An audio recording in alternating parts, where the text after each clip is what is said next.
주의 시작 함께 하실래요? 안녕하세요. 전주리 아나운서가 잠시 자리를 비운 관계로 오늘 하루 세상의 모든 정보 진행을 맡게 된 아나운서 이슬기입니다. 경상남도 거제의 한 아파트 베란다에서 16년 전에 사망한 여성의 시신이 발견돼서 충격을 주고 있습니다. 범인은 동거했던 남성이었고 이 남성은 시신을 숨긴 집에서 무려 8년 동안이나 생활을 했던 것으로 알려졌습니다. 하마터면 장기 실종으로 남을 뻔했던 이번 사건은 집주인이 누수공사를 진행하면서 세상에 알려지게 됐습니다. 안타까운 건 공소시효 문제로 가해자에게 온전한 책임을 묻기 어렵다는 건데요. 이 문제 어떻게 봐야 하는지 잠시 뒤 사건 노트 코너에서 자세히 살펴보도록 하겠습니다. 여야가 내일로 예정된 국회 본회의에서 이른바 모성보호 3법을 처리하기로 합의했습니다. 법이 통과되면 출산휴가와 육아휴직, 육아기 근로단축 제도가 확대된다고 하는데요. 노동 현장에서 어떤 변화가 예상되는지 직장인을 위한 라디오 생존 백서에서 알려드릴 예정이니까요. 궁금한 분들 계속 함께해 주시기 바랍니다. 저희 방송은 KBS 1라디오 유튜브 채널을 통해서도 실시간으로 시청 또 참여하실 수 있는데요. 많은 관심 부탁드리면서 KBS 세상의 모든 정보 지금 시작합니다.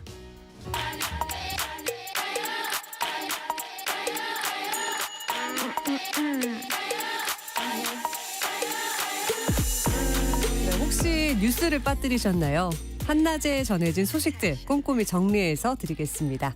오늘의 뉴스 조현정 시사평론가와 함께하겠습니다. 안녕하세요. 안녕하세요. 네, 먼저 윤석열 대통령과 국민의힘 지도부가 어제 90분 동안 만찬 회동을 가졌습니다. 하지만 의료개혁을 비롯한 주요 현안들은 논의되지 못했다고요? 네, 일단 두 사람의 만남 자체가 우여곡절 끝에 이제 만나게 됐는데 두 달 만에 만찬 회동을 가졌어요. 그래서 오후 6시 반부터 8시까지 90분 정도 만났고요. 지난번에 첫 만찬에 비하면 30분 정도 짧았다. 네, 이런 상황입니다. 우선 대통령실은 화기애애한 분위기에서 진행됐다. 당정 화합을 다지는 만찬이었다라는 부분을 강조를 했고 아주 일부 신문에서도 화기애애했다라는 부분을 전하고 있는데 그렇지만 대부분의 신문 논조가 맹탕이었다. 빈손회동이었다. 화기애애가 아니라 화기애매였다. 예, 이런 평을 내놓고 있습니다. 네. 저희도 좀 보면 일단 알맹이가 다 빠졌어요. 물론 대통령은 이날 체코 순방 성과 메시지를 그렇죠. 좀 강조를 하면서 그 부분이 주로 나왔는데 어떻게 보면 한동훈 대표가 얘기하고 싶었던 부분들, 지금 장기화하는 의정 갈등을 어떻게 해결할 건지, 또 김건희 여사 논란에 대해서는 어떻게 생각하는지, 이렇게 당초에 한동훈 대표가 독대하면서 논의하고 싶어 했다고 하는 현안들은 전혀 나오지 않은 겁니다. 그래서 만찬에 참석한 여당 관계자들 중에서는 이제 얘기하는 게 한동훈 대표가 인사말 할 기회조차 없어서 추석 민심을 전달하지도 못했다. 이렇게 얘기를 했고 또 다른 한 참석자는 의료의 의자도 김건희의 김자도 민생의 민자도 안 나왔다. 윤 대통령은 원전 얘기만 하다가 끝났다라는 말을 토로하기도 했고요. 그래서 애초에 당정 화합을 위한 자리였는데 이게 독대 요청도 뭐 거절 같은 것들이 불거졌고 하다 보니까 당정 갈등설이 가라앉기는커녕 오히려 부각이 됐다라는 평가가 주를 이루고 있습니다. 그렇죠. 이렇게 윤석열 대통령과 국민의힘 한동훈 대표의 독대가 불발이 되면서 이 당정 간 불협화음만 노출된 게 아니냐 이런 지적이 나올 수밖에 없을 것 같아요. 네, 그렇습니다. 뭐 독대를 둘러싸고 만찬 시작 전부터 신경전도 있었는데 막상 만나고 보니까 거기 분위기도 그렇게 썩 좋지 않았다는 거예요. 그리고 일단 만찬 끝나고 직후에 한동훈 대표는 독대를 재요청했다고 하는데 홍철호 정무수석에게 대통령과 현안을 논의할 자리를 잡아달라라고 요청했다고 한지아 수석 대변인이 전했습니다. 네. 그러면서 한지아 수석 대변인이 뭐라고 얘기를 했냐면 요청 사실을 외부에 알리겠다고 얘기를 했다. 그래야 언론 플레이라는 말이 안 나올 것이다 라고 덧붙였어요. 근데 이 말 자체가 신경전을 보여주는 대목인 거고 그리고 현안을 논의할 자리를 잡아달라라고 요청했다고 말한 것 자체가 어제 만남에서는 핵심 현안이 없었다라는 거를 드러내고 있는 대목인 거죠. 한동훈 대표 같은 경우에 사실 이렇게 만나면 당대표한테 의뢰 인사말 같은 건 시간이 있단 말이에요. 근데 그렇죠. 그 시간조차 얻지 못했고 대통령실은 사진 4장만 공개를 했을 뿐입니다. 그래서 참석자들한테도 어떤 개별 발언할 기회 자체가 없었던 것으로 알려졌는데, 그러니까 한 참석자가 어떻게 불만을 얘기했냐면 한 대표에게도 한 말씀 하시죠 하는 정도의 얘기도 없었다. 이렇게 얘기를 하고 있고요. 그리고 뭐 대통령이 주로 얘기를 주도했다고 하는데 좀 뚝뚝 끊기고 좀 중간중간에 머쓱한 그런 시간들이 있었나 봐요. 중간에 이렇게 침묵하고 그런 분위기였다는 거고, 당 일각에서는 이런 말도 나옵니다. 화기애애했던 게 자랑이냐라는 자조도 새어 나오는 건데, 왜 그러냐면 사실 당정이 어느 정도 분위기 좋게 만나는 거는 당연한 건데 그게 이제 좀 내세울 것처럼 되는 것 자체가 지금 상황에 문제가 있다, 이렇게 보는 시각인 거고요. 일단 만찬이 이렇게 되면서 당정 관계뿐만이 아니라 한동훈 대표로서는 지금 입지를 걱정해야 되는 상황이 아니냐, 이런 평가도 나오고 있고, 또 이어서 친한계와 친윤계 간의 기싸움으로도 이어지는 모습도 엿보이고 있습니다. 네, 듣기만 해도 상황이 참 어렵다 이렇게 생각이 되는데, 이렇다 보니까 여야 의정협의체 구성도 난항을 겪고 있습니다. 그런데 민주당에선 정부를 빼고 가자 이런 이야기까지 나오고 있잖아요. 네, 그러니까 한동훈 대표가 여야의정 협의체를 굉장히 밀어붙였는데 일단 의료계 반응이 없고요. 또 그나마 대통령과의 만찬에서 조금 기대를 걸었는데 거기서도 이 얘기가 아예 없었고요. 그래서 당장 해법이 나오기는 어려워 보이는 상황인데, 한동훈 대표 주장은 이거예요. 의료계가 요구하는 사안이기 때문에 의료계 참여가 제일 중요하다. 이걸 끌어내야 된다라는 건데 너무 이게 진짜 지지부진 꽉 막혀 있어요. 그래서 야당에서는 차라리 정부를 빼자. 의료계에 참여해야 되는데 정부랑 이렇게 갈등이 있어서 의료계가 싫다고 하니까 그럼 정부 빼자, 이런 출범까지 거론이 된 겁니다. 지난번에 이재명 민주당 대표가 그 대한의사협회 회장 만났을 때 여기서 이런 여야의 협의체, 정부 뺀 협의체 출범이 거론됐다고 하는데, 이게 물론 공식적인 제안은 아니고 아이디어 차원에서 살짝 언급이 된 거라고 전해지고 있는데, 정부 여당 입장에서는 이거를 오케이 할 수가 없죠. 예. 그렇죠. 예, 국민의힘에서는 정부 패싱이다, 갈등을 조장하고 있다, 이렇게 반박을 했고요.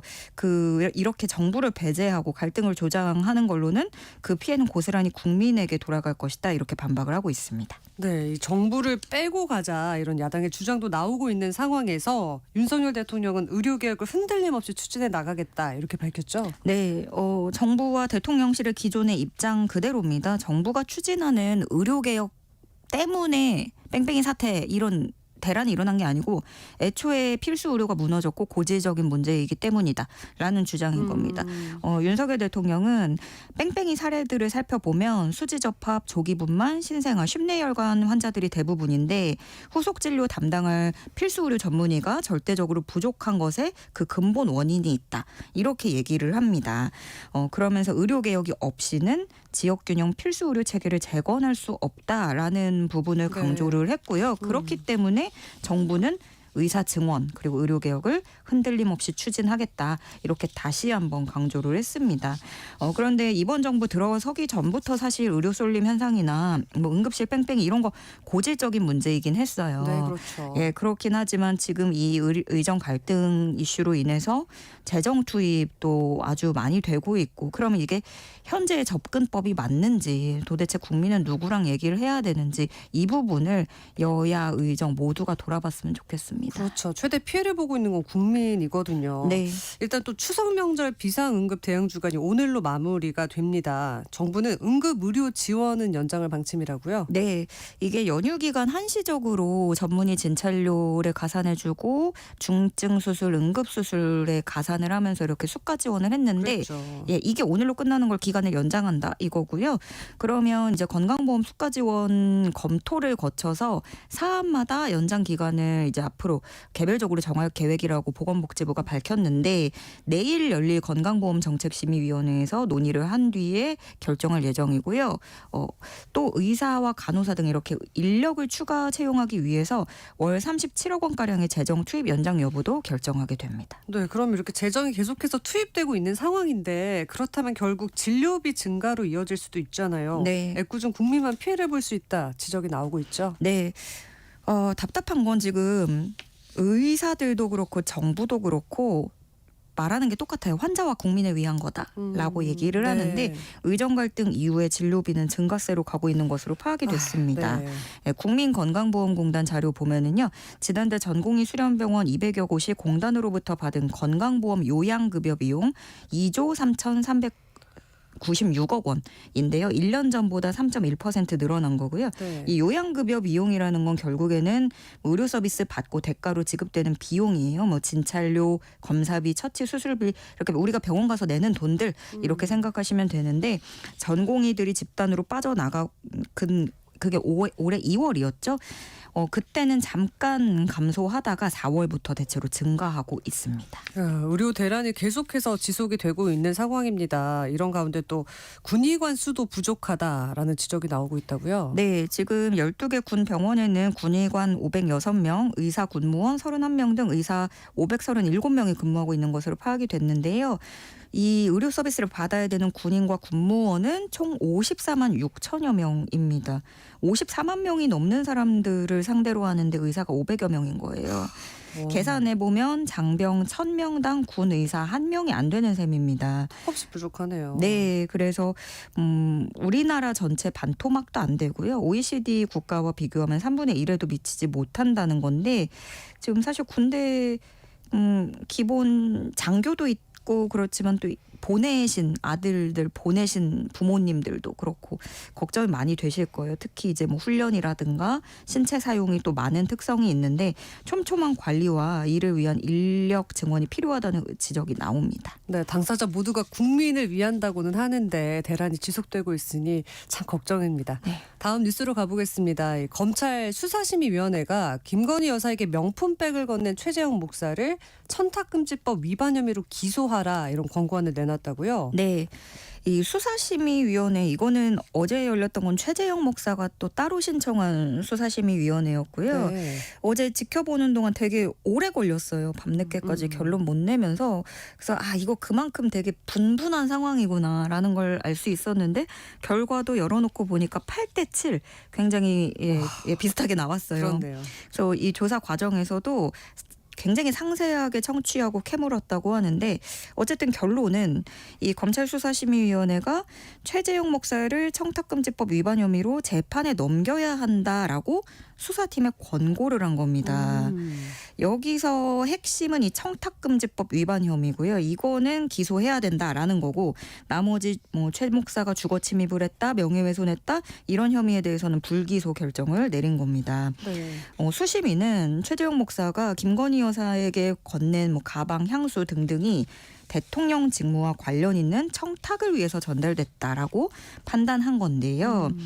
이 지금 상황이 최 목사 측은 본인이 피의자로 된 건데 기소를 주장하고 있고 검찰 측은 오히려 죄가 없다 불기소를 주장하는 보통의 것과는 굉장히 반대되는 그러네요. 아이러니한 모습이에요. 그리고 앞서 김건희 여사 수심위하고는 정반대 결과가 나왔는데 그러니까 이게 이번 수심위 판단은 대통령 직무사유와 관련성이 어느 정도 인정된다는 취지라서 파장이 불가피하고요. 그러면 당장 일각에서는 김건희 여사에 대해서는 알선 수재 혐의가 적용될 수 있고 또 윤 대통령에 대해서는 청탁금지법 위반 혐의가 각각 적용돼야 된다라는 주장이 나올 수가 있겠습니다. 네, 이렇게 되면 일단 검찰의 고심이 더 깊어질 수밖에 없겠네요. 네, 그렇습니다. 물론 수심위의 결론은 권고사항에 불과해요. 그렇지만 그래서 뭐 기소 권고 안 따르고 김건희 여사한테도 그렇고 최재형 목사한테도 그렇고 모두 불기소할 가능성도 적지는 않습니다.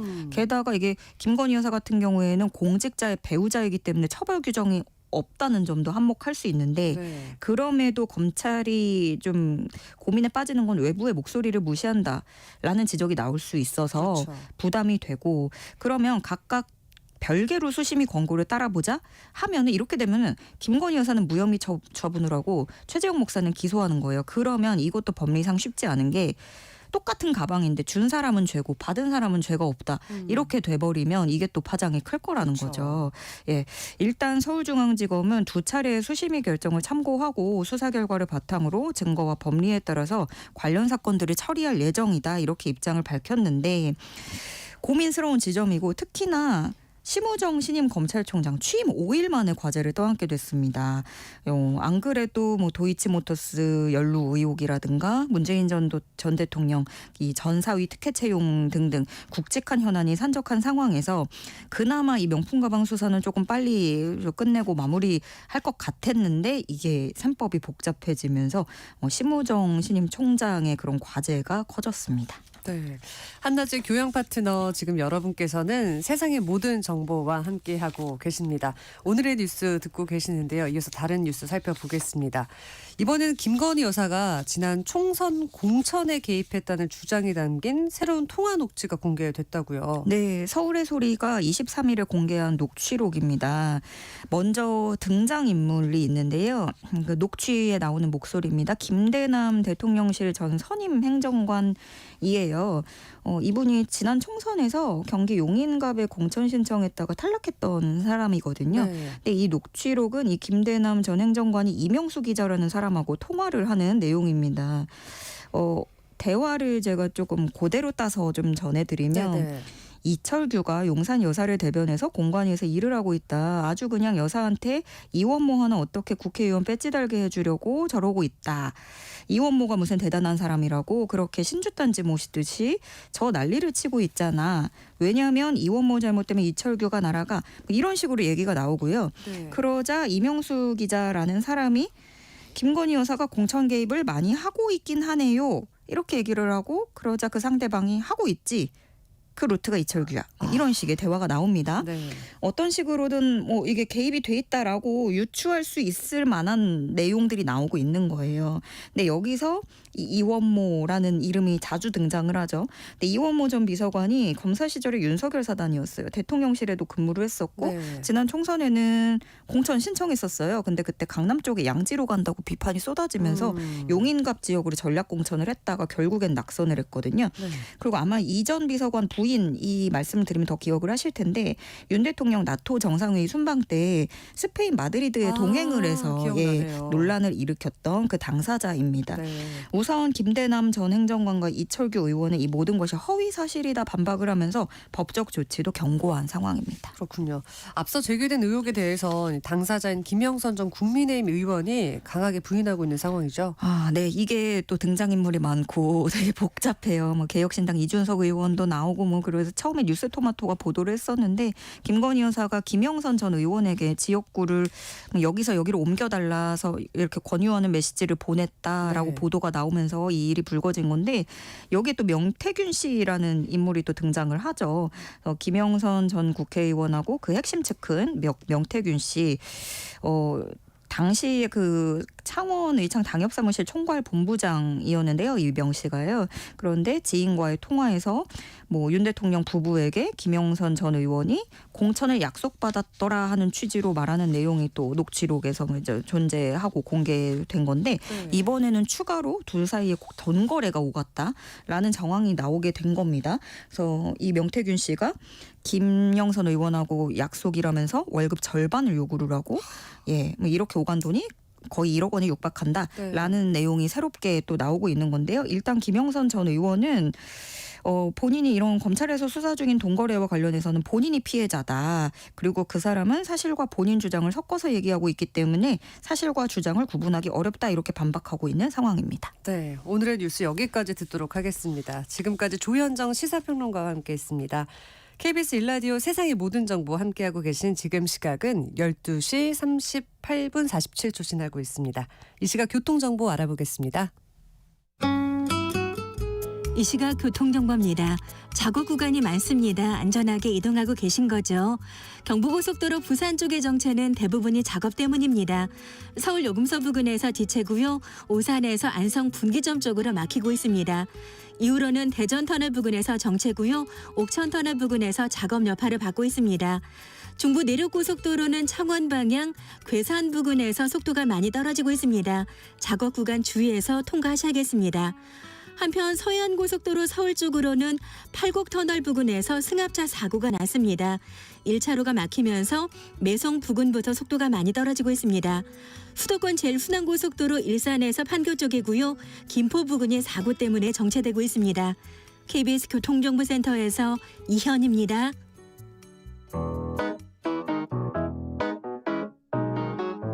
세상의 모든 정보는 청취자분들의 관심과 참여를 기다립니다.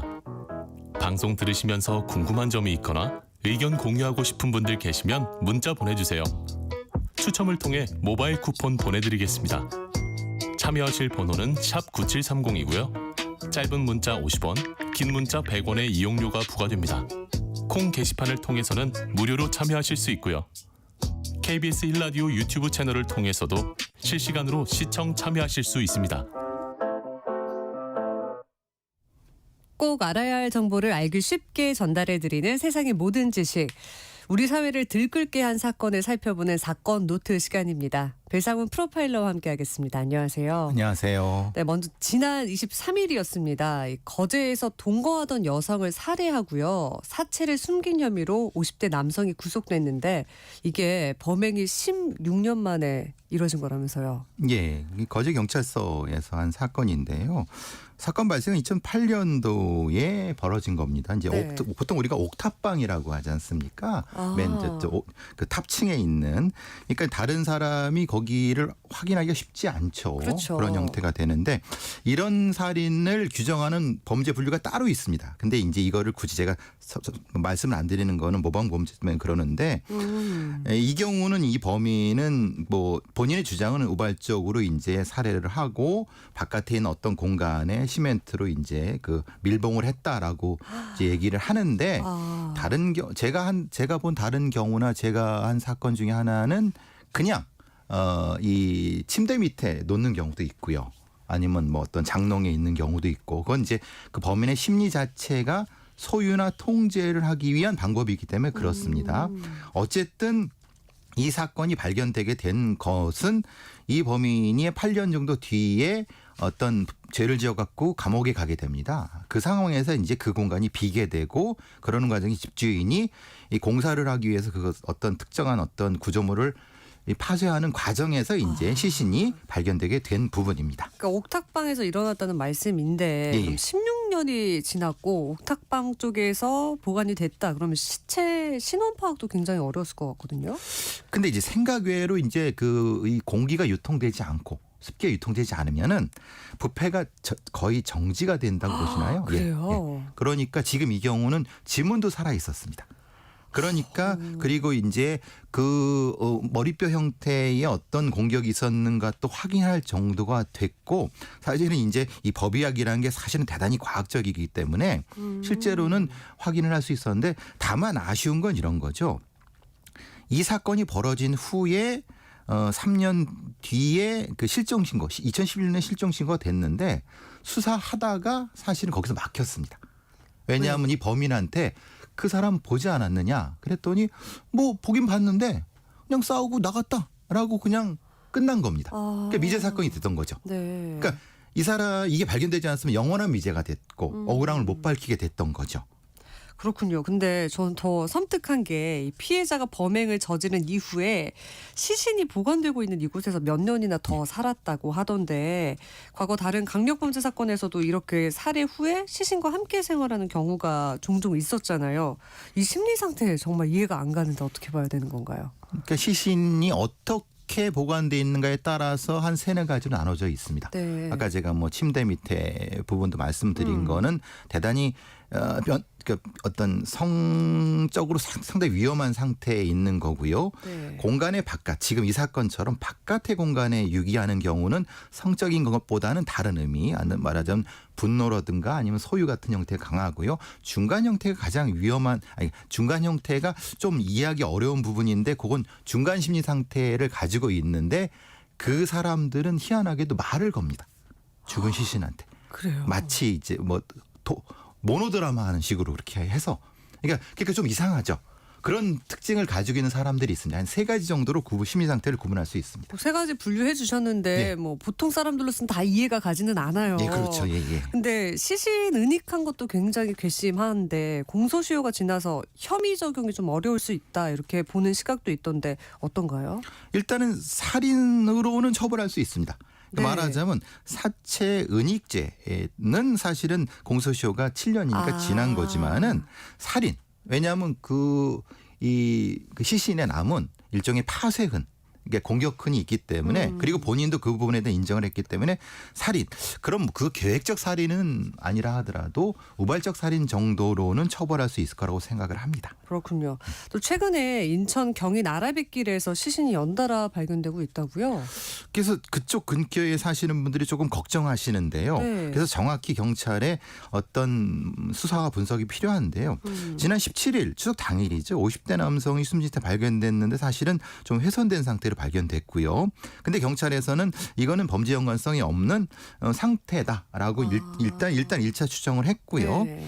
근데 이제 그 뒤에 다시 또 10대의 어떤 A군이란 사람의 시신이 또 발견돼 갖고 이 경우도 사실은 범죄 관련성이 없다고 하는데 계속 여기서 이런 게 발견되고 있어 갖고 걱정이 좀 있습니다. 네, 그렇군요. 근데 과거에 또 경인 아라뱃길에서 훼손된 시신이 발견됐었는데 그때는 수사에 나선 사건도 있잖아요. 예, 그때는 2020년에 그때 떠들썩했었죠. 왜냐하면 이게 이제 5월 29일 날 오후에 발견이 됐는데 실제로는 이게 시신의 일부만 발견이 됐습니다.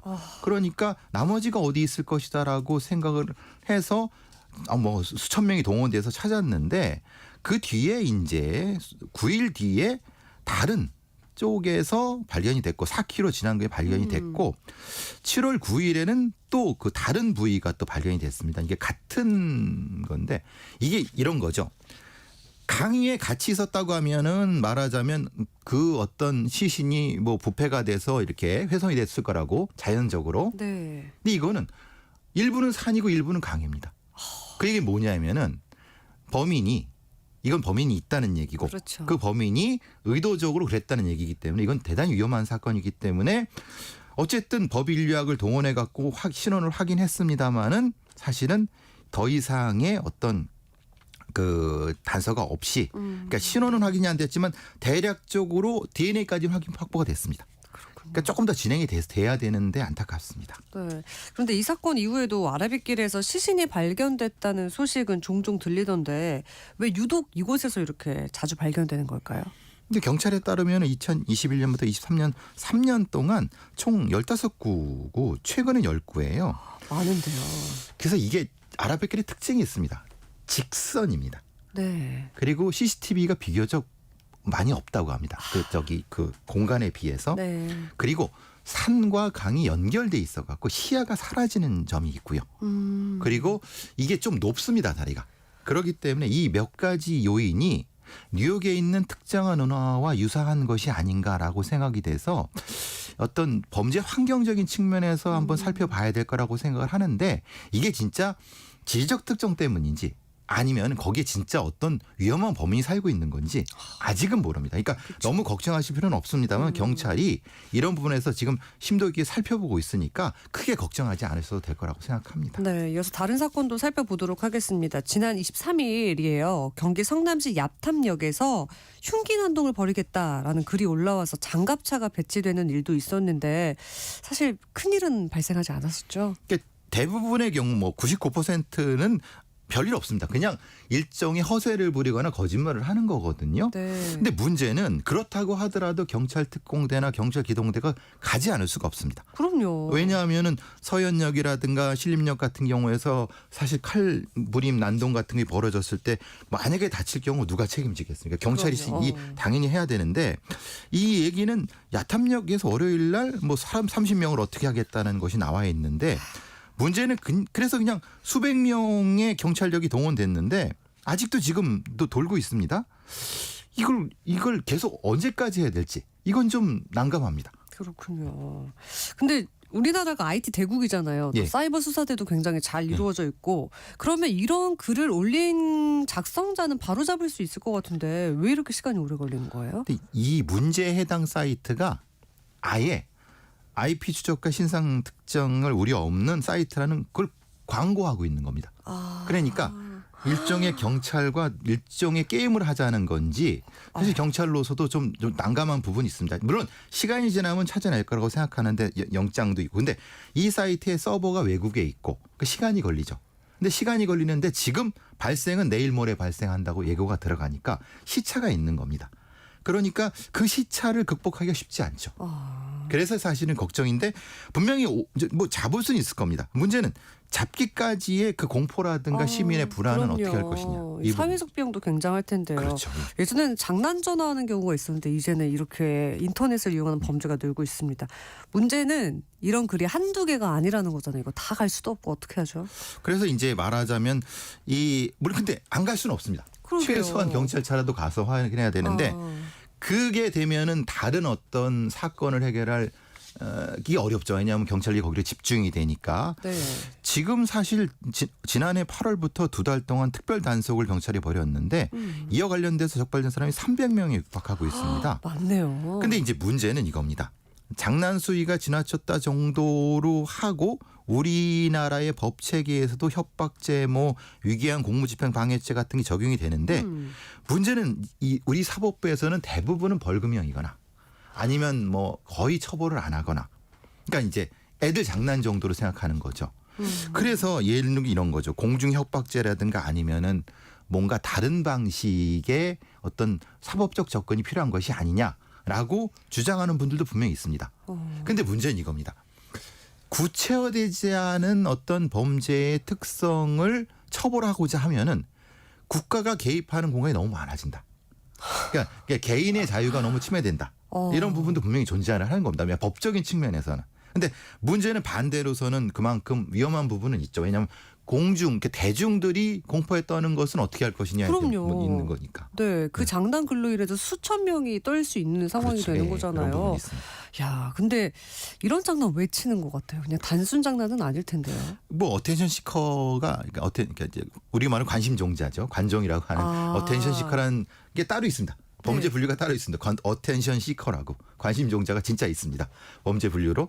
근데 이제 말하자면 관심을 받고 싶고 자신의 존재감이 낮은 사람들이 타인한테 이런 것을 함으로써 그 사람들이 부산하게 쩔쩔매는 모습을 보면서 어떤 성적 만족이든 아니면 자신의 존재감의 만족을 느끼는 심리 상태를 가지고 싶어 합니다. 그래서 보통은 어떻게 했냐면 이런 흉기 난동글을 올리고 나서 범인은 어디 있겠습니까? 집에 있을까요? 아니 거기 있죠. 그 자기가 그래요? 하겠다고 한 공간을 조망할 수 있는 공간에 있죠. 그러니까 내가 한 어떤 이 장난이 어떤 사회적 결과를 가지고 있는가에 대해서 확인을 하고 싶은 겁니다. 그러니까 범인은 거기 있는 겁니다. 근데 그거를 그러면 겹겹이 싸갖고 잡아야 되는데 이 대한민국 같은 그 도시가 입주되는데 이게 가능하겠습니까? 그렇네요. 그래서 참 어려운 부분이 있습니다. 그래서 야탐역을 고른 것도 사실 열린 공간이고 수많은 사람들이 드나드는 공간이니까. 아시다시피 야탐역이 유동인구가 굉장히 많습니다. 그렇죠. 그리고 사실 거기서 공간은 사통팔달이 돼 있고 특정 지점을 지정하기 쉽지 않습니다. 진짜 잡기 어렵겠네요. 마지막으로 하나만 더 살펴보도록 하겠습니다. 고 구하라 씨를 폭행하고 협박한 혐의로 재판을 받은 전 남자친구죠. 최종범 씨. 한 남성이 이 최 씨를 향해서 비난 댓글을 달았는데 모욕죄가 성립하지 않는다. 이런 헌재 판단이 있네요. 근데 이 문제는 이겁니다. 최종범 씨의 잘못은 분명한데 어떤 남성이 사실은 그렇게 수위가 높지 않은 어떤 일종의 달을 했는데 최종범 씨가 고소를 한 거죠. 네. 근데 검찰에서는 기소유예 처분을 한 겁니다. 근데 기소하지 않았다는 거예요. 네. 근데 이 남성은 기소할 거면 기소하고 기소하지 않은 게 기소유예가 뭐냐라고 해갖고 헌재에 그걸 또 해서 이걸 풀어버리는 겁니다. 네. 이게 몇 가지가 복잡한 부분이 있어갖고 그래서 말하자면 지금 나오는 얘기가 모욕죄나 명예훼손죄 특히 이제 특정인의 입을 막을 목적으로 그러니까 최종범 씨가 자신에 대한 비난을 이 컴프라치할 목적으로 고소를 하는 경우에 사실은 정확히 이것은 죄가 안 된다고 국가가 판단해 줘야 되는데 안 해버린 거죠. 네. 개인이 그냥 헌재에 청구한 겁니다. 와. 이거는 사실은 몇 가지 법리상으로나 아니면 상식선으로나 조금 검찰이나 헌재에서 많이 고민해 봐야 될 부분입니다. 그렇군요. 사건 노트 오늘 여기까지 듣도록 하겠습니다. 지금까지 배상훈 프로파일러와 함께했습니다. 말씀 고맙습니다. 감사합니다. 네, KBS 세상의 모든 정보 1부 순서는 여기서 마무리하겠습니다. 이어지는 2부에서는요. 사건, 사고 뉴스를 살펴보는 하프타임 뉴스가 준비되어 있고요. 일터에서 나를 지키는 법을 알려드리는 시간이죠. 직장인을 위한 라디오 생존백서 그리고 세무정 PD의 최신 트렌드 따라잡기 주PD의 체험 삶의 현장 코너도 기다리고 있으니까요. 계속해서 많은 청취 부탁드리겠습니다. 그럼 저는요. 1시 정각 2부에 다시 찾아오도록 하겠습니다.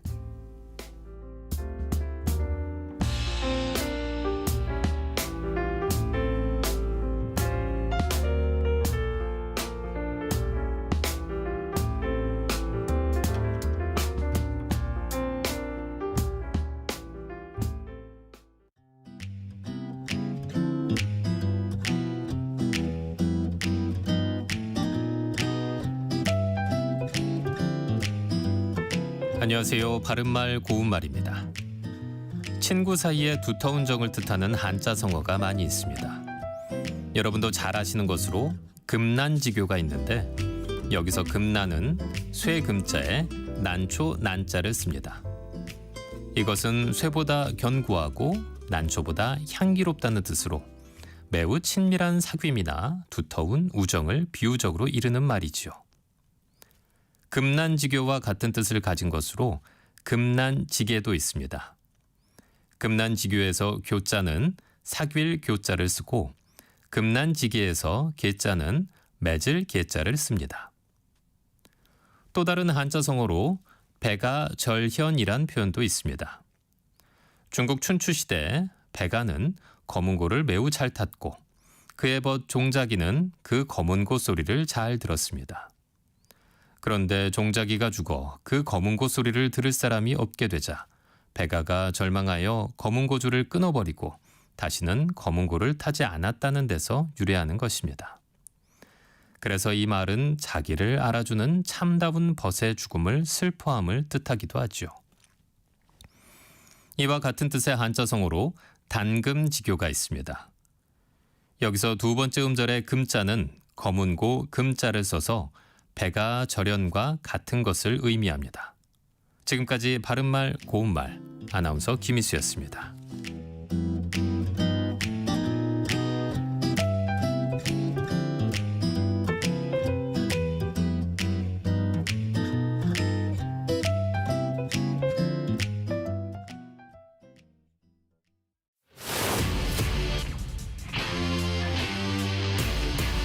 토론에 정답은 없습니다.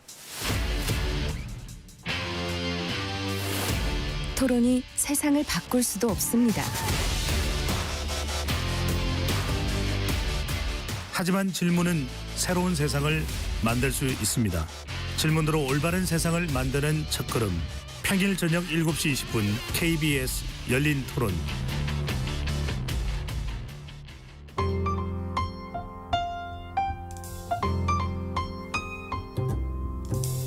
어떤 하루 보내고 계신가요? 눈코 뜰 새 없이 바쁘게 지나가는 한 주. 월요일부터 금요일, 매일 밤 10시부터 12시까지는 오롯이 당신만을 위한 시간입니다. 당신을 위한 지식 쉼터. 오늘 밤 일라디오.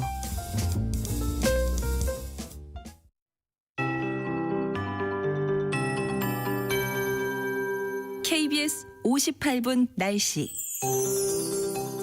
오늘도 한낮에는 덥겠습니다. 아침 저녁에는 선선해도 아직 한낮에는 평년 기온 25도 선을 웃도는 여름 더위가 이어지겠습니다. 특히 남부지방을 중심으로는 30도 가까이 오르는 곳이 많겠는데요. 오늘은 어제보다 낮 기온이 더 오르겠습니다. 서울과 대전 28도, 대구와 부산 29도, 전주와 광주, 경남 양산과 김해 30도로 평년 이맘때보다 1에서 6도가량 높겠습니다. 하지만 해가 지면 금세 선선해지는데요. 당분간 10도 이상 크게 나는 낮과 밤의 기온차에 감기 걸리지 않도록 유의하셔야겠습니다. 현재 전국 하늘에 구름이 많이 끼어 있습니다. 오전보다 구름의 양이 늘었는데요. 오늘 하늘이 점차 흐려지면서 서해상에서 다가오는 비구름의 영향으로 곳곳으로 비가 오는 곳이 있겠습니다. 부산과 울산, 경남과 제주도에는 5에서 20mm, 인천과 경기 북부, 강원 내륙과 전남 남해안에는 5mm 안팎으로 비의 양이 많지 않겠습니다. 경기 북부와 강원 영서 북부, 전남 남해안에는 내일 새벽까지 비가 이어지겠습니다. 내일은 전국 대부분 지역에 5에서 20mm 정도의 소나기가 지나는 곳이 있겠고요. 모레 강원 영동에는 가끔 비가 오는 곳이 있겠습니다. 현재 서울의 기온은 26.9도입니다. KBS 58분 날씨 조하늘입니다.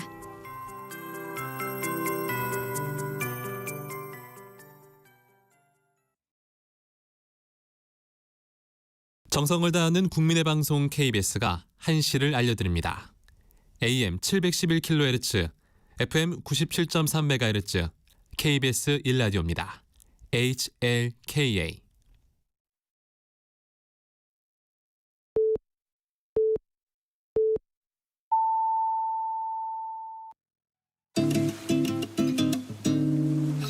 나른한 오후를 책임질 영양 만점 지식 비타민.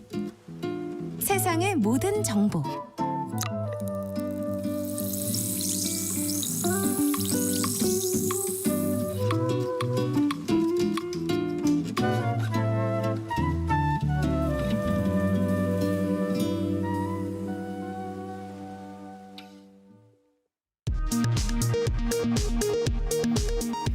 이 시각 라디오 정보센터 뉴스입니다.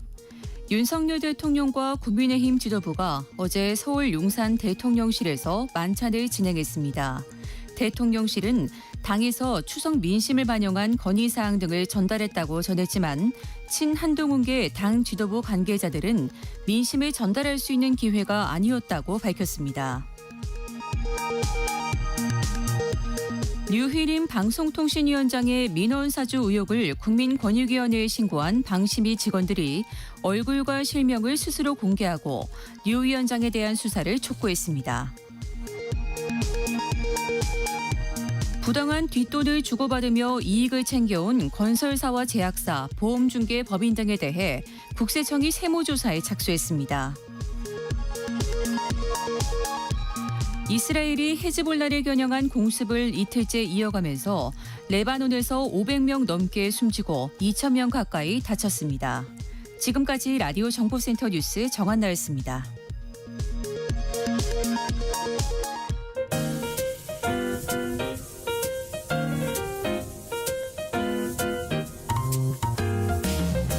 정신없이 바쁜 하루, 지금 우리 주변에서 벌어지고 있는 사건, 사고, 소식들 한숨 돌리면서 살펴보시죠.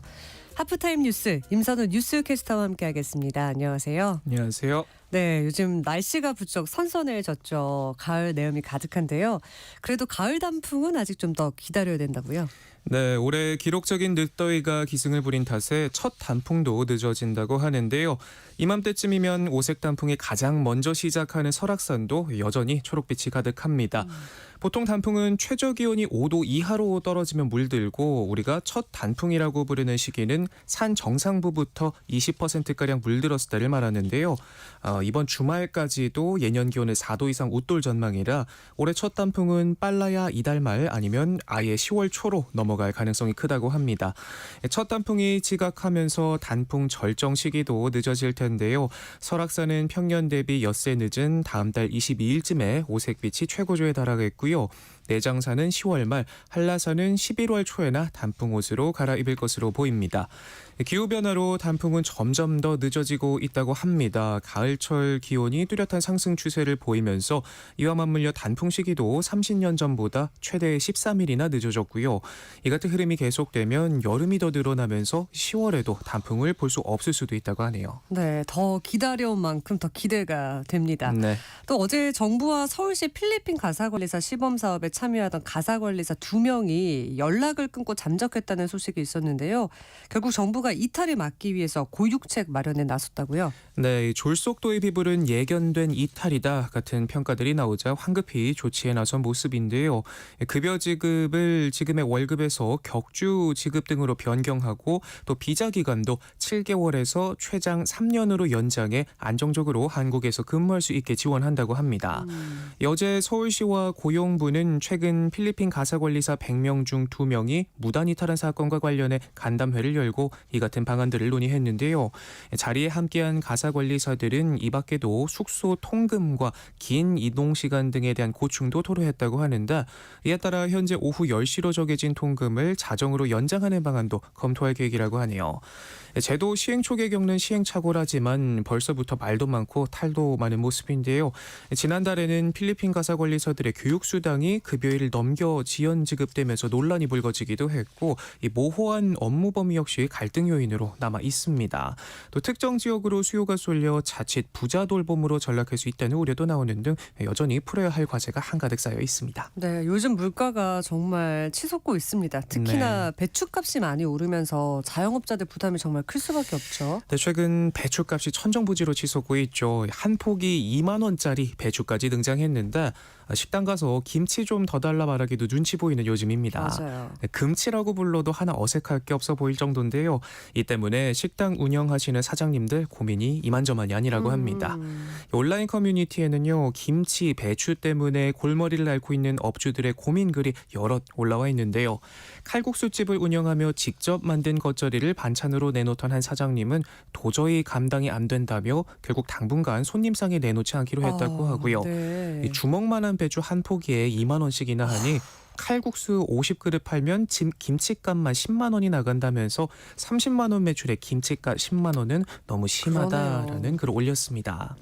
그래서 이렇게 직접 만든 김치를 고집해서 그런가 하고 보면 또 그것도 아닙니다. 직접 담그지 않고 완제품을 사다 제공하는 음식점도 난감하기는 마찬가지인데요. 치솟은 배추값에 공장들은 김치를 만들수록 손해라는 얘기가 나올 정도라고 하네요. 국산 배추로 김치찜을 만들어 팔던 한 식당도 거래하던 공장이 배추 문제로 공급을 중단해 어쩔 수 없이 다른 공장을 찾아 헤맸다고 합니다. 상황이 이렇다 보니 정부는 오는 27일부터 중국에서 수입한 신선 배추를 가락시장을 비롯한 경매시장에 출하하기로 했는데요. 국산 배추는 11월 김장철을 대비해 최대한 비축한다고 하고요. 또 배추 가격이 당분간 높은 수준을 보일 것으로 예상되는 만큼 내달 2일까지는 정부 할인 지원을 지속한다는 방침입니다. 네, 이런 상황에서 안타까운 사고도 발생을 했습니다. 이 금값이 된 배추를 두고 지인끼리 다툼을 벌이다 한 명이 숨지는 일까지 발생했다고요. 네, 밭에서 이 배추를 훔쳐간 걸로 의심한 게 화근이었는데요. 네. 평소 알고 지내던 지인이 배추를 훔쳐갔다고 생각한 70대 여성이 이를 따지고자 농막으로 찾아갔는데 이 말다툼을 벌이던 두 사람은 결국 몸싸움까지 벌였다고 합니다. 네. 다툼이 격해지고 가해자는 결국 경찰에 신고하려던 피해자를 밀어 넘어뜨렸는데 흙바닥에 쓰러진 남성은 심정지 상태에 빠졌고 병원으로 옮겨졌지만 끝내 숨졌습니다. 경찰은 숨진 남성의 정확한 사인을 확인하기 위해서 국과수에 부검을 의뢰하고 여성을 상대로 폭행 경위 등을 조사하고 있는데요. 참 배추 10포기 때문에 이런 비극이 벌어졌네요. 참 안타깝습니다. 네. 이 음주운전이 의심되는 차량을 경찰에 알리고요. 추적하거나 검거 과정을 생중계하는 유튜브, 이른바 음주운전 헌터가 논란이 되고 있습니다. 이 유튜버를 피해서 달아나던 운전자가 교통사고로 숨지는 사건이 벌어졌죠. 네, 지난 일요일 새벽에 벌어진 일입니다. 광주에서 30대 남성 운전자가 대형 트레일러를 들이받고 사망했는데요. 상황을 들여다보니 음주운전 헌터로 활동하는 유튜버를 피해 달아나다가 이 사달이 났다고 합니다.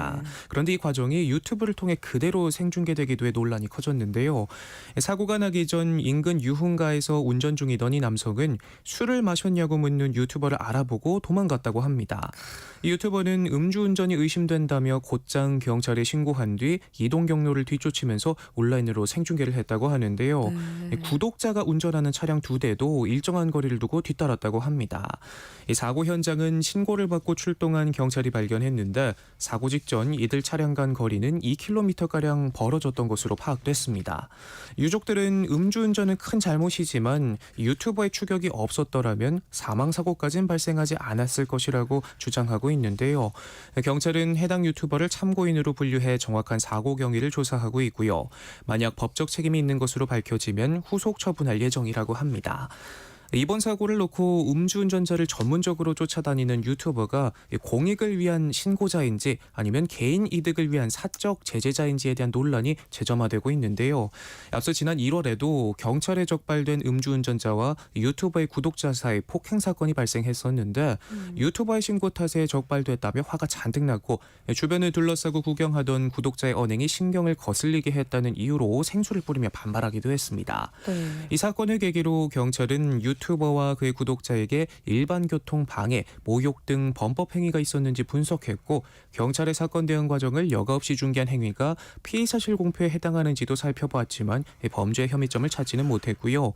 유튜버의 수익 활동에 대한 적법성도 살펴봤지만 이를 제약할 그 법적 근거는 없는 것으로 판단하기도 했습니다. 네, 일단 위장 경찰인 줄 알고 도망갔을 수도 있잖아요. 네. 경찰 행세한 것에 대한 처벌은 없는지도 궁금하고 일단 운전하면서 촬영하고 방송을 하는 것도 굉장히 위험해 보이는데 네, 문제가 될 법한 부분들이 상당히 많은 제도가 부분인 보완돼야 것 될 같아요. 것 같습니다. 네. 네, 또 저도 이 사진을 봤거든요. 최근 전자발찌를 찬 배달 기사를 봤다는 목격담과 사진이 올라와서 논란이 되고 있습니다. 네, 이렇게 배달 앱으로 음식 주문해 드시는 분들 참 많을 텐데요. 그런데 그 음식을 가져다주는 배달 기사가 전자발찌를 차고 있다면 어떨까 싶어요. 또 사진 그러게요. 보셨다고 하는데 어떠셨나요? 사진을 보셨을 때. 저는 움츠러들게 되더라고요. 네, 아무래도 그렇죠. 그런데 이렇게 최근 한 온라인 커뮤니티에서 전자발찌를 찬 배달 기사를 봤다는 목격담이 여럿 올라와서 논란이 커지고 있습니다. 네. 이 오토바이를 타고 있던 배달 기사가 우연히 자신의 앞에 정차했는데 땅으로 다리를 내딛는 순간 배달 기사의 발목에 쳐진 전자발찌가 보였다는 건데요.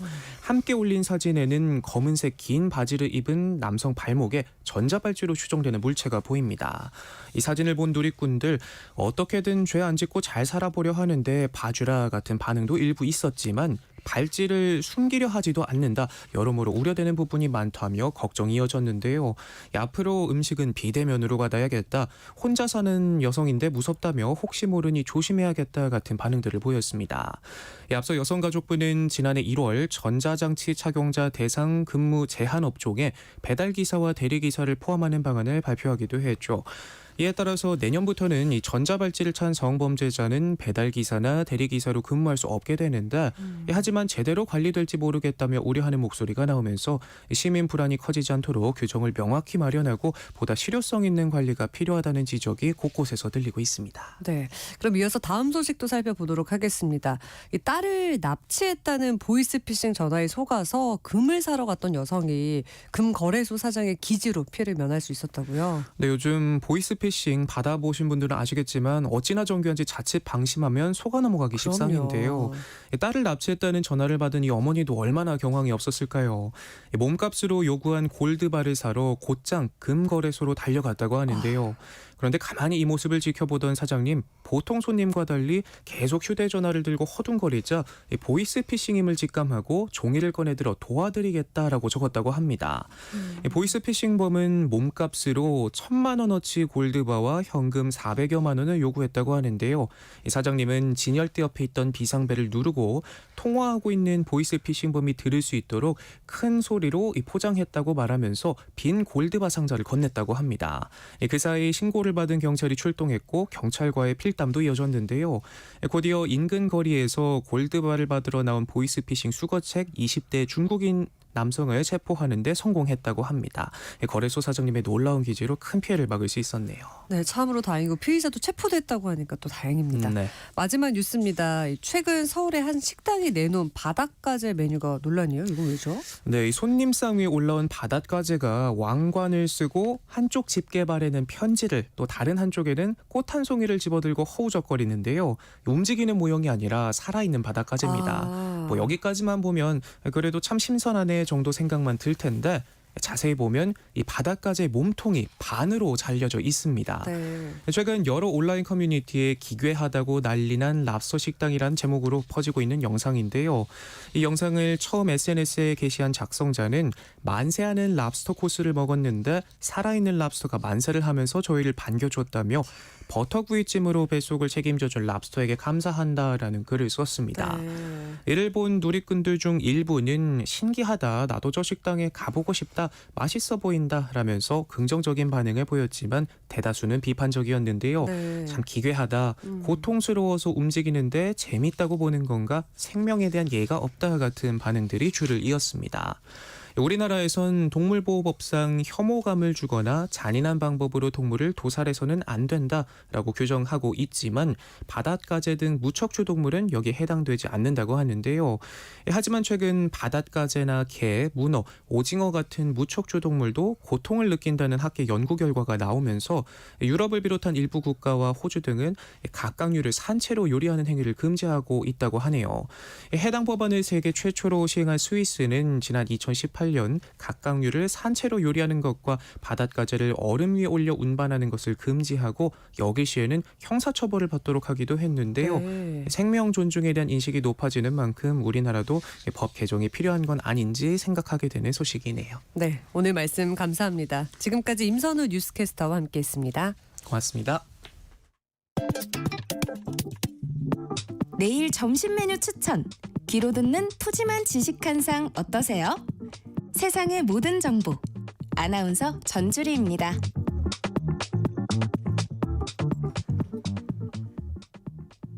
일터에서 억울한 일은 없어야겠죠. 알아두면 도움이 되는 노동법 이야기, 직장인을 위한 라디오 생존백서 소나무 노동법률사무소 김효신 노무사 나왔습니다. 안녕하세요. 네, 안녕하세요. 김효진입니다. 네, 오늘은 어떤 이야기 해볼까요? 우리 뭐 저출생 문제가 심각하다는 거 사실은 다 알고 계시죠? 네. 근데 우리가 이제 육아휴직 기간이 확대될 것으로 보입니다. 이건 뭐 윤석열 대통령의 대선 공약이기도 했는데요. 여야는 내일 열리는 국회 본회의에서 이른바 모성보호 3법이라고 하는 육아휴직 기간을 확대하거나 그다음에 배우자 출산휴가 기간을 확대하고 육아기 근로시간 단축에 대상 자녀 연령 상향, 그다음에 난임치료 휴가 기간 확대 방안이 담긴 법안을 처리하기로 합의했습니다. 그래서 오늘은 우리 출생 극복을 위한 모성보호 3법에 대해서 이야기 나눠보려 합니다. 네, 저도 아이 둘을 키우고 있는데 참 기쁜 소식이라는 생각이 드는데 네. 근데 왜 모성보호 3법이라고 부르는 건가요? 아까 말씀드린 제도들이 각각의 법에 나눠져 있어요. 지금은 남녀 고용 평등과 일 가장 양립 지원에 관한 법률, 그다음에 근로기준법, 고용보험법 개정안을 모성보호 3법으로 명명하고 그렇게 부르고 있는데요. 우리 출산 전후 휴가나 임신기 근로시간 단축은 근로기준법에 규정돼 있고요. 뭐 육아휴직이나 육아기 근로시간 단축, 배우자 출산휴가에 관한 내용은 남녀 고용 평등법에 규정돼 있습니다. 말씀드린 두 개의 법률이 개정되면 뭐 출산휴가 급여라든지 근로시간 단축 지원금들을 지급해야 되기 때문에 그것을 정하고 있는 고용보험법 개정도 이루어져야 되거든요. 그래서 이걸 다 합쳐서 모성보호 3법이라고 부르기도 합니다. 네, 그럼 모성보호 3법 달라질 구체적인 내용도 좀 살펴봤으면 하는데. 네, 주요 내용 먼저 알려드리면요. 지금 배우자 출산휴가 기간이 10일이에요. 네. 이걸 20일로 확대합니다. 네, 부모 육아휴직 기간을 1년에서 1년 6개월로 6개월 더 확대하고요. 네. 육아기 근로시간 단축 가능 대상자 연령을 8세, 지금은 8세인데 12세로 상향합니다. 네. 지금은 우리 난임치료 휴가 기간은 현재 3일이거든요. 이것도 2배로 늘려서 6일로 확대하는 내용이 있습니다. 더더군다나 지금 현재 출산휴가는 뭐 자녀 임신하신 그 태아가 하나냐 아니면 다태아냐 기준으로 일수를 달리 정하고 있거든요. 근데 이번 개정안에서는 미숙아를 출산하면 출산휴가를 10일 더 부여해서 100일까지 출산휴가를 주는 조항이 들어갔습니다. 네, 이렇게 오늘 라디오 생존백서 코너에서는요, 이른바 모성보호 3법이 국회 본회의 통과를 앞두고 있는 상황에서 출산휴가와 육아휴직 또 육아기 근로단축제도는 앞으로 어떻게 달라지게 될지 이야기 나눠보려고 합니다. 관련해서 궁금한 점이 있으신 분들이 있거나 아니면 법적 조언이 필요하신 분들이 있으시면 문자 보내주시면 됩니다. 김효신 노무사가 확실히 조언해 드리도록 하겠습니다. 맞죠? 네. 참여하실 번호는 샵 9730번입니다. 짧은 문자는 50원, 긴 문자는 100원의 정보 이용료가 부과되고요. 콩 게시판을 통해서도 무료로 참여하실 수 있으니까요. 많은 참여 부탁드리겠습니다. 또 추첨을 통해서 모바일 커피 쿠폰 보내드리도록 하겠습니다. 그럼 지금부터는 모성보호 3법의 주요 내용들을 하나하나씩 차근히 짚어보면 좋을 것 같은데요. 일단 이 배우자 출산휴가 구체적으로 어떻게 확대한다는 거죠? 네, 아까 말씀드렸다시피 20일로 확대됩니다. 근데 이 확대되는 과정을 좀 말씀드려 볼까 해요. 배우자 출산휴가가 2019년 9월까지는 5일을 부여했는데요. 이마저도 3일은 유급이고 2일은 무급이어서 3일만 사용하는 경우가 많았습니다. 근데 이제 19년도 10월 1일부터 유급 10일로 확대돼서 정부가 5일에 대해서 배우자 출산휴가 급여를 지원해 주는 형태로 급여 삭감에 부담 없이 사용할 수 있도록 하였습니다. 더더군다나 현재는 이제 출산일로부터 90일 이내에 1회 분할 사용이 가능해서 2번 나눠 쓸 수 있거든요. 근데 이 기간이 이제 20일로 확대됐다는 거 말씀드렸고 분할하여 사용한 가능한 횟수가 3번. 그러니까 즉 2회 분할 사용이 가능하게 됐습니다. 그렇군요. 네, 그다음에 더 중요한 배우자 출산휴가는 이 휴가 기간에 토요일, 일요일이나 휴일이 포함되지 않아요. 우리가 그냥 직장인들이 말씀하시는 워킹데이 기준이에요. 그렇군요. 네. 저 날 때만 해도 토요일, 일요일은 피해서 나와라 이런 얘기까지 있을 정도인데 다행입니다. 일, 가정, 양립을 돕기 위해서는 육아휴직 기간을 확대하는 이것도 참 중요할 것 같은데요. 이것도 국회 통과 앞두고 있다는 내용이잖아요. 맞습니다. 그동안에 우리 이제 그 육아휴직을 사용하실 수 있는 우리 직장 여성인 분들한테 되게 관심사였어요. 언제 1년 6개월 되냐. 뭐 당장 될 것처럼 기다리기도 하고 심지어 조금 막 급하신 분들이 있었거든요. 이제 근데 법이 통과돼야지 시행되기 때문에 지금은 이제 곧 내일 통과되면 언제부터 시행일이 정해질 텐데 지금 현행 1년에서 1년 6개월로 6개월 더 상향됩니다.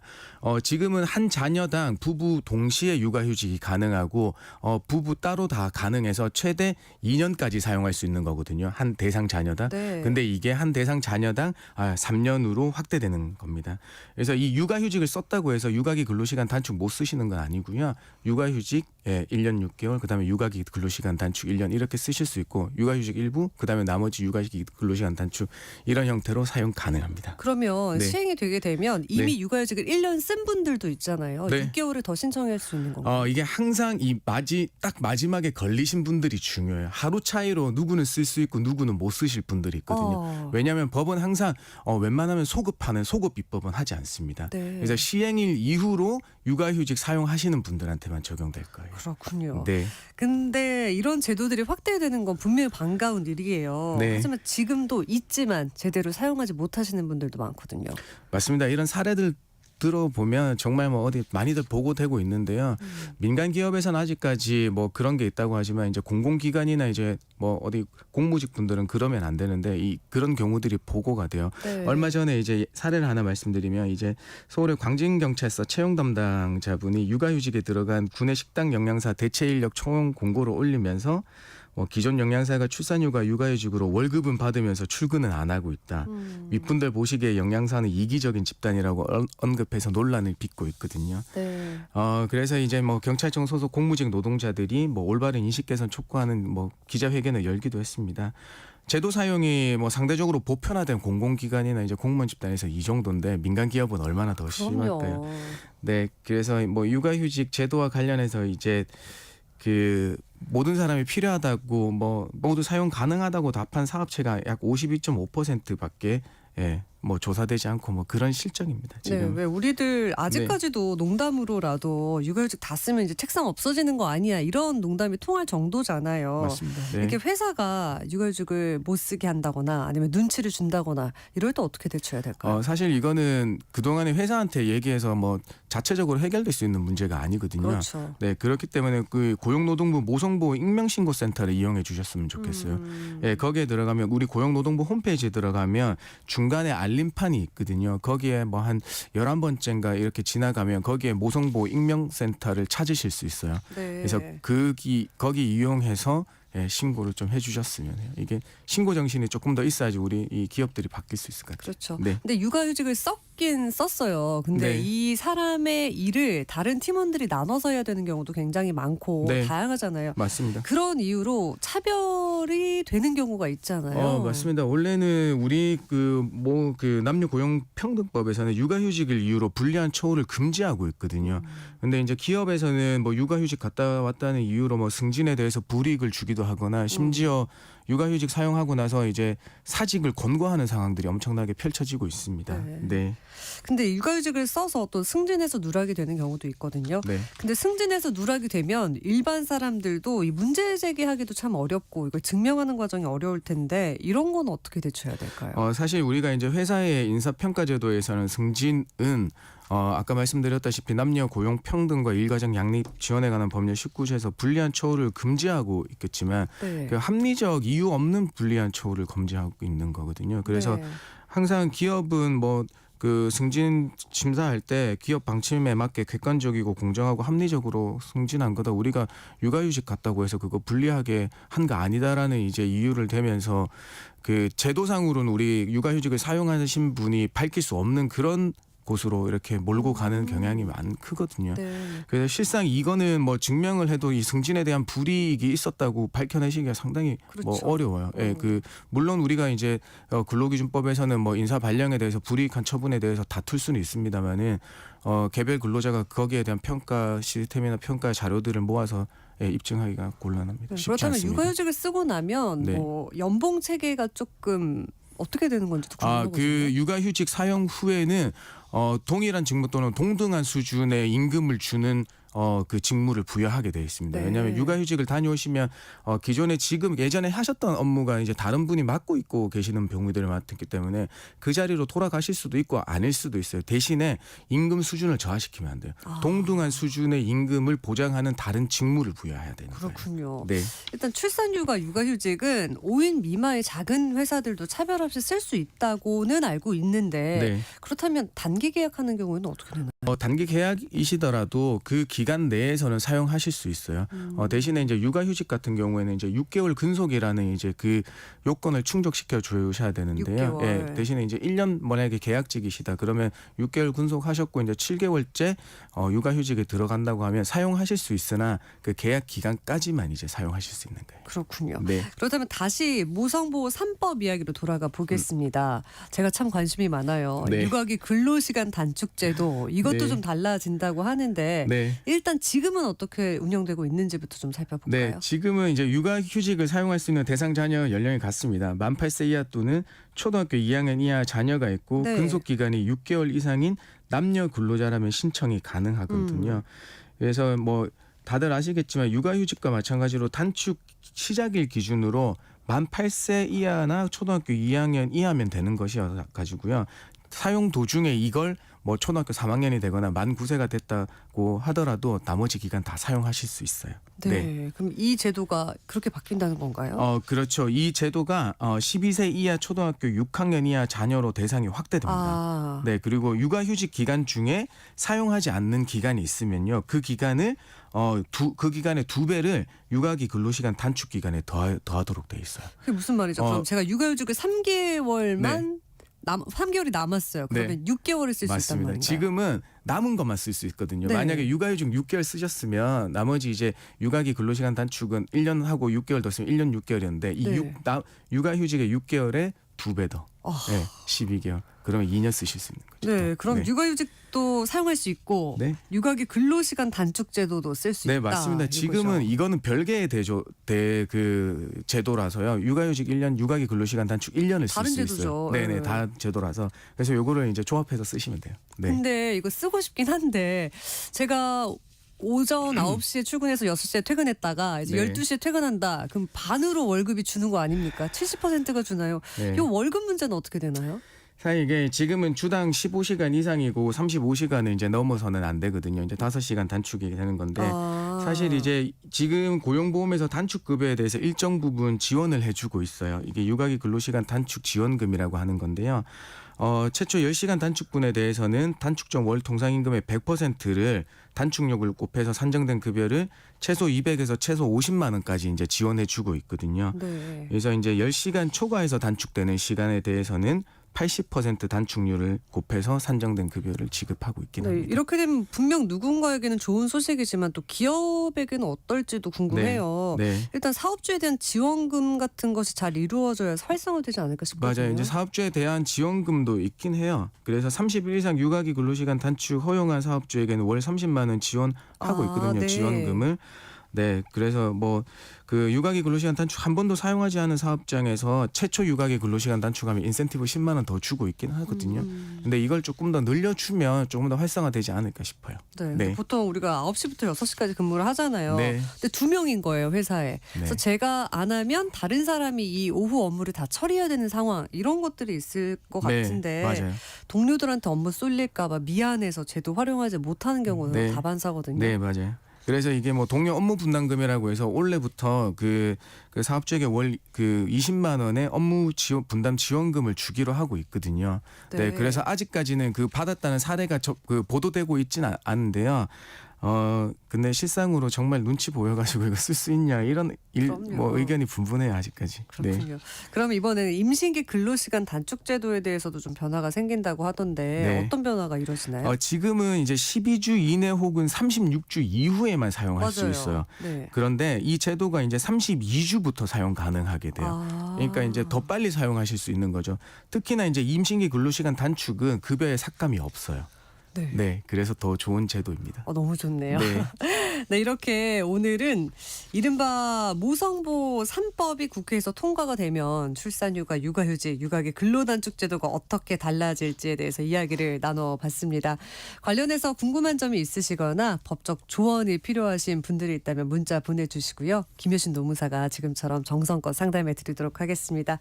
그럼 여기서 노래 한 곡 듣고 오도록 할게요. 윤건의 가을에 만나 듣겠습니다.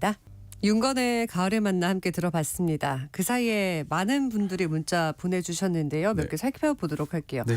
먼저 콩으로 배미라님이 사연을 보내주셨는데 출산 후에 본인 육아휴직과 남편 육아휴직을 동시에 같이 사용해도 법적으로 문제될 건 없나요? 하셨습니다. 네, 없습니다. 한 대상 자녀당 순차 또는 부부 동시 사용이 가능합니다.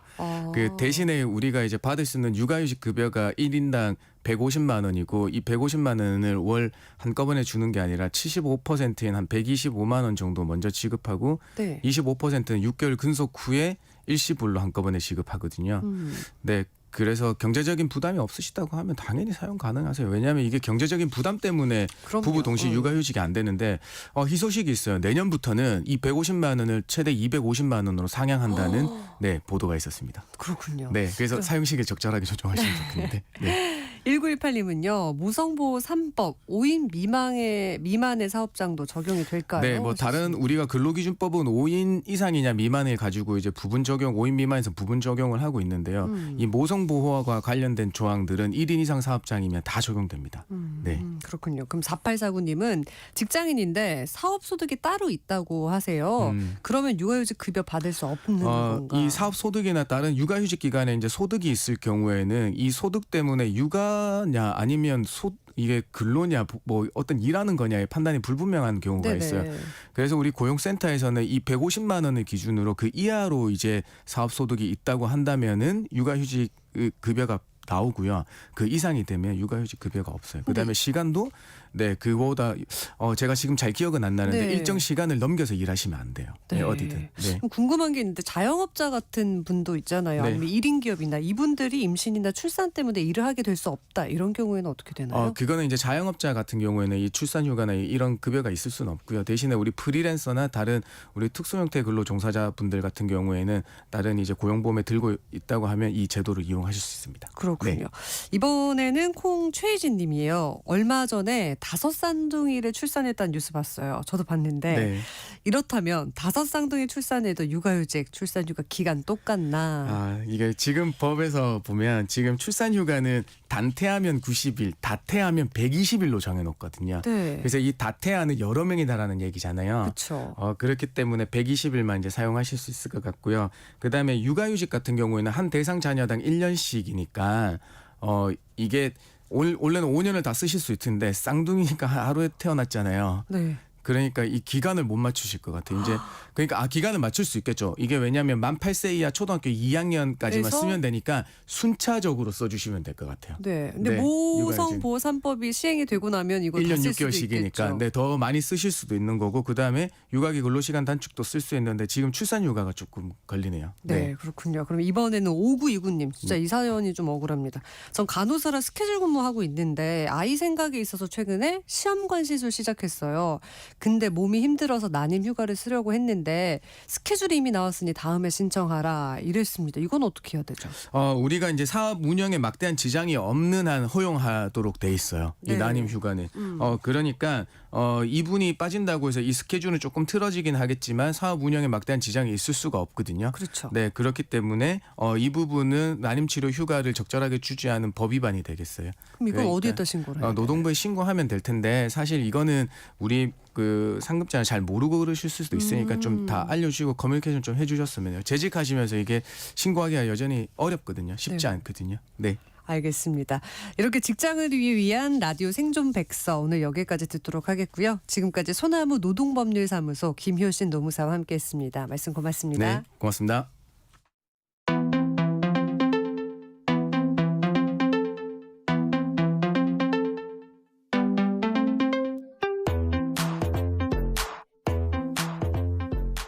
매주 수요일 세상의 모든 정보 이 담당 PD가요. 직접 체험한 세상의 모든 트렌드를 알려드리고 있습니다. 주화영 PD 나왔습니다. 안녕하세요. 안녕하세요. 네, 이번 주에는 아주 어려운 경험을 하고 왔다고요. 네, 아주 어려웠습니다. 쉽지 진짜예요? 않았습니다. 네. 뭐냐면요, 디지털 디톡스인데요. 어머. 요즘 스마트폰 없으신 분들 없으시잖아요. 네. 혹시 스마트폰을 언제 처음 사용하셨어요? 기억나세요? 저는 좀 그래도 연식이 있어서 대학교 때 들어가서 샀죠. 저는 지금도 조금 선명하게 기억을 하는데 저도 대학교 때 쓰기 시작하긴 했는데요. 제가 다른 친구들보다는 살짝 늦은 시점에 스마트폰을 샀어요. 그래가지고 맞아요. 요즘 이제 대중적으로 쓰는 메신저 앱 카카오톡 이거를 친구들이 다 깔아서 자기들끼리 단톡방에 모여서 얘기를 하는데 저만 그 당시에 피처폰을 아유. 쓰고 있어가지고 조금 소외가 됐던 기억이 있는데 네. 제가 이게 한이 되었나 봐요. 그래서 제가 10년이 지난 지금 스마트폰 중독자가 됐습니다. 그렇군요. 그래서 저희 작가님들이 제가 이 팀에 오기 전부터 제가 SNS 헤비 유저다, 또 스마트폰 중독이다 이런 소문을 어디서 또 들으시고 이제 팀에 오자마자 체험 삶의 현장 이 코너에서 디지털 디톡스를 하면 제가 가장 현장감 있는 후기를 들려줄 수 있을 것 같다라는 요청을 주셨었는데 지난주가 추석 연휴였잖아요. 네. 그래서 제가 평소에 작가님 저 일해야 돼요. 전화 받아야 돼요. 이러면서 미뤄왔는데 이제 더 이상 될 핑계가 없어가지고 자의 반 타의 반으로 도전을 하고 왔습니다. 근데 이 디톡스라는 게 네. 어떤 게 디톡스죠? 어느 정도 줄인 거예요? 요거는 뒷부분에서 제가 조금 더 자세하게 말씀을 드리도록 하겠습니다. 조금 극단적으로 저는 도전을 하고 왔습니다.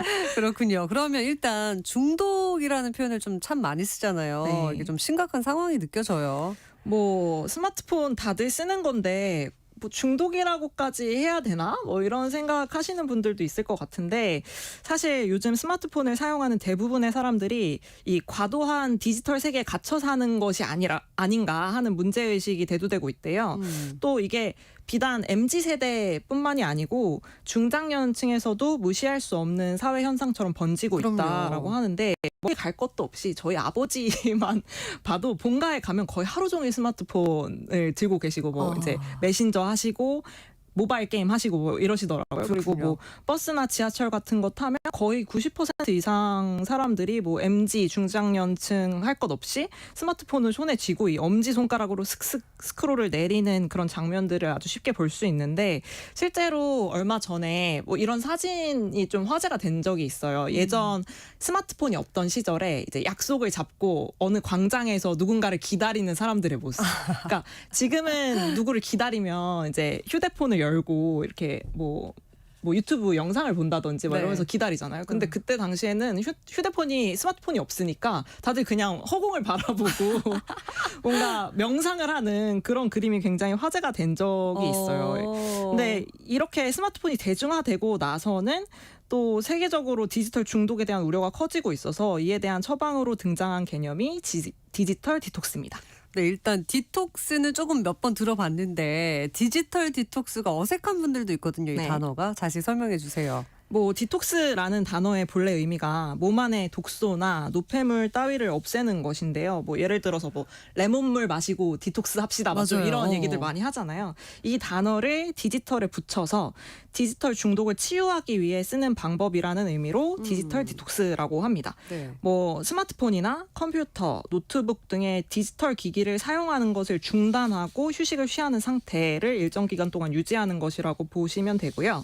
도파민 아시죠? 도파민. 알죠. 네, 뇌신경 세포에 흥분을 전달하는 신경 전달 물질이자 호르몬의 하나라고 하는데 저희가 보통 재미있는 쇼폼 영상 같은 걸 봤을 때 속된 말로 도파민 터진다 막 이런 얘기 많이 하잖아요. 좋아요, 저. 네, 도파민은 우리가 성취나 쾌락 같은 그런 즐거움의 감정을 느꼈을 때 나오는 호르몬인데 이 도파민의 분비를 위해서 쇼폼 같은 것을 빠르게 시청하고는 하잖아요. 그쵸. 요즘 유튜브 쇼츠 같은 거 보다 보면 2-3시간 금방 가거든요. 맞아요.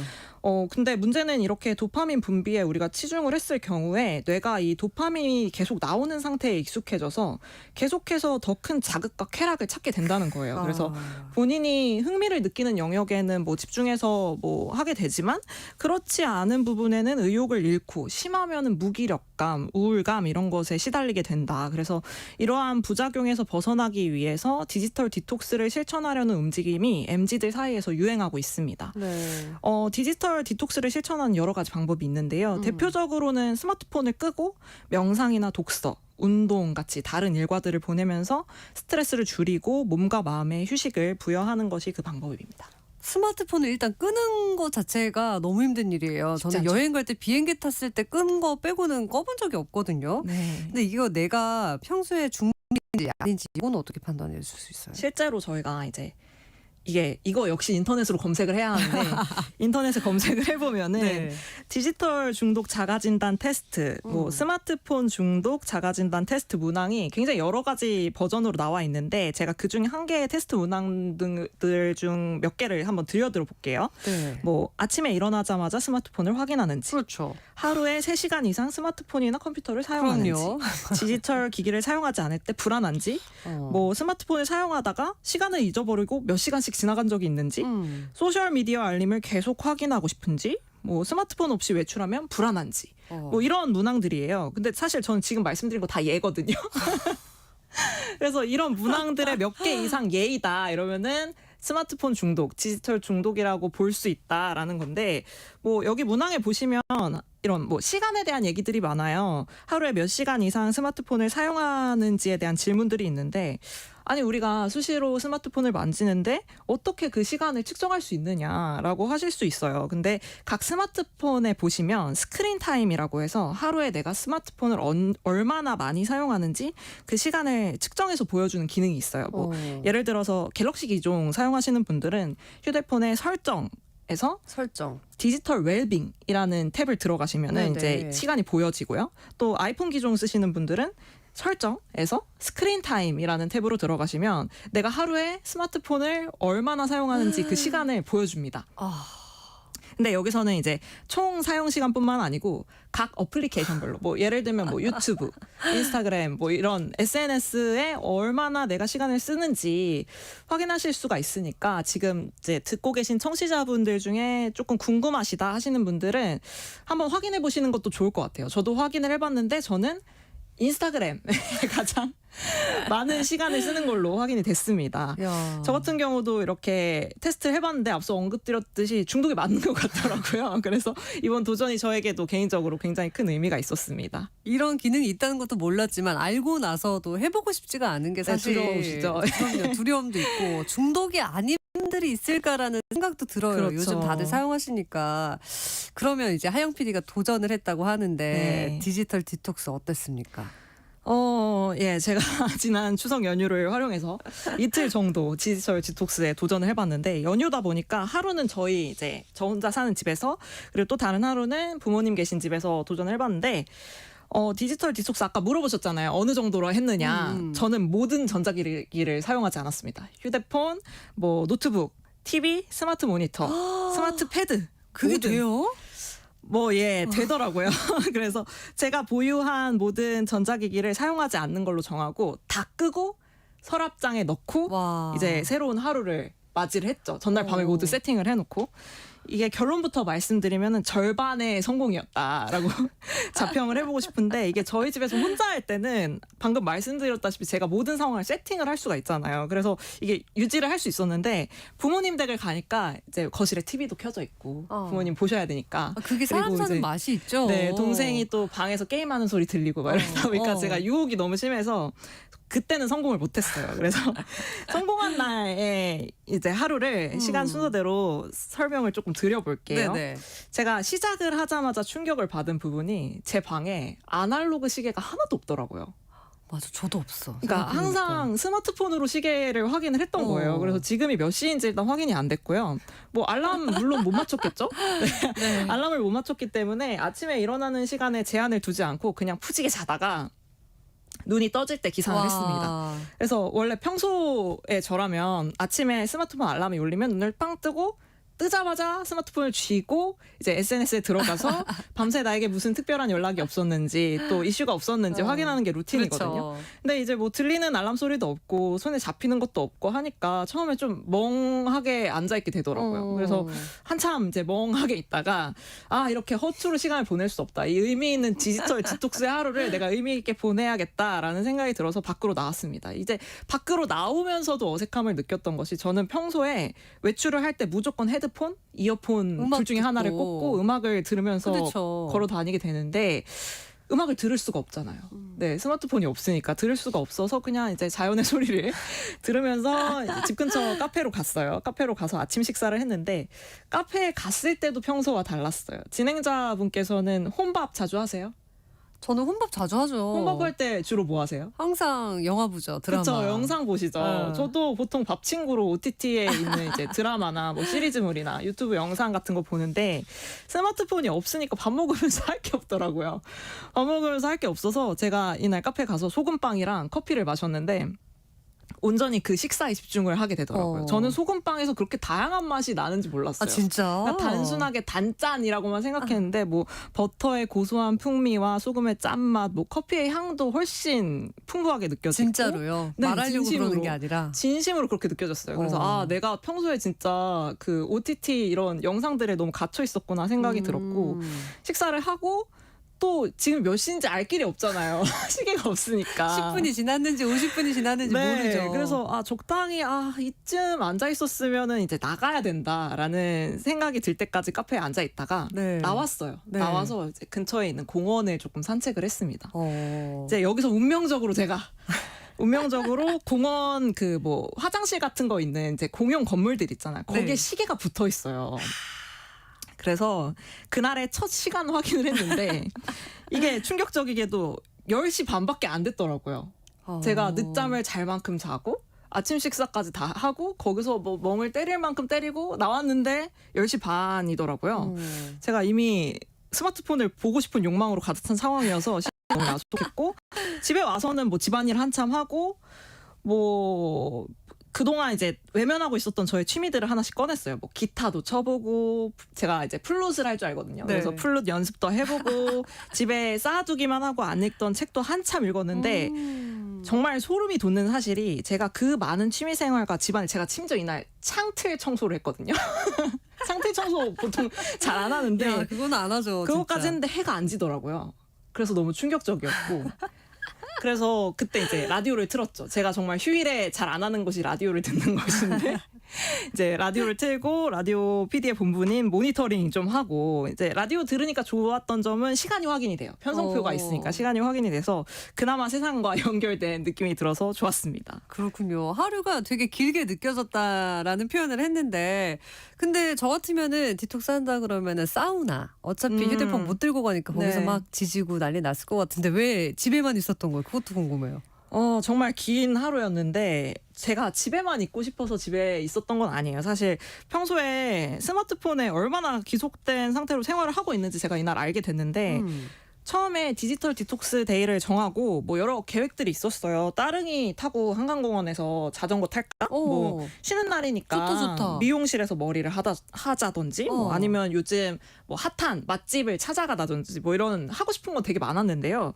문제는 스마트폰이 없으니까 이 활동들을 할 수 없어요. 예를 들면 따릉이 같은 경우에는 따릉이가 뭐 각 지점에 사람이 있어서 저희가 그냥 결제를 하고 자전거를 빌리는 시스템이 아니고 QR코드를 스마트폰으로 찍어서 모바일로 결제를 하고 대여를 할 수 있는 시스템이다 보니까 뭐 대여 자체를 할 수 없는 거죠. 그래서 기본적으로 스마트폰이 없으니까 따릉이는 탈 수가 없었고요.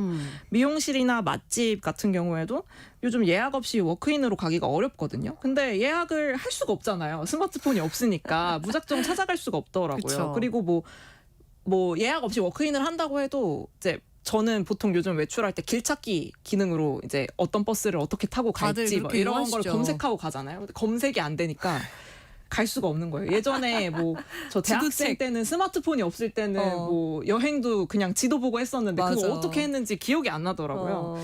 그래서 이 집 밖에서 우리가 일반적으로 할 수 있는 활동들을 선택하는데 조금 많은 제약이 있었고 실제로 디지털 디톡스에 대한 체험을 제공하는 공간들에서도 뭐 이렇게 외부 활동들을 적극적으로 하기보다는 한 곳에 머무르면서 명상이나 뭐 휴식을 취하는 형태가 대부분인데 이게 당연하다고 생각이 되는 것은 애초에 이 디톡스의 목적이 도파민 중독에서 벗어나자 이런 의미이기 때문에 뭐 활동을 많이 하기보다는 그냥 휴식을 취하는 형태가 적합하다라는 생각을 하시면서 이렇게 제공을 하는 게 아닌가라는 생각도 해봤습니다. 아, 그렇군요. 일단 저는 배터리 충전을 안 해서 휴대폰이 꺼지는 순간부터 이 스트레스가 엄청 불안해지죠. 네. 나고 그 피로감도 있는데 굉장히 오랜 시간 지금 한 거잖아요. 네. 어떤 점이 힘들었어요? 모든 순간이 힘들었고요. 그렇죠. 그리고 아까 말씀드렸다시피 시계를 못 보는 게 조금 불편하긴 했는데 사실 그 정도는 하지 그랬어요. 아날로그 시계 가지신 분들도 계시니까 이거는 뭐 논외로 하고 제가 중독자구나라고 생각했던 것이 SNS를 못하는 게 너무 고통스럽더라고요. 진짜요? 네. 오히려? 근데 제가 평소에 그 SNS 알림을 다 꺼놔요. 푸시 알림이 오는 게 싫어가지고 꺼놓는데 이게 안 보려고 꺼놓는 건데 이게 알림이 안 오니까 오히려 더 들어가서 보는 거예요. 그 사이에 무슨 연락이 왔을까봐. 습관적으로 들어가서 새로 고침을 하고 새로운 소식이 없나를 확인을 하는데 이게 그냥 습관이고 그냥 중독적인 그런 증상이다라고 생각을 했고 제가 제일 힘들었던 것은 지금 이 상황이 너무 웃기잖아요. 제가 핸드폰이 없어서 시계를 확인을 하지 못하는 뭐 이런 상황들. 이게 너무 웃겨서 이제 공유를 하고 싶은 거예요. SNS에. 공유를 하고 싶은데 못하는 나의 모습. 이게 가장 고통스럽다고 제가 작가님한테 말씀드렸더니 혀를 내두르셨어요. 역시 PD는 PD네요. 예, 창작 맞는 것 같습니다. 반대로 해보니까 진짜 이거 너무 좋다. 이런 것들도 있잖아요.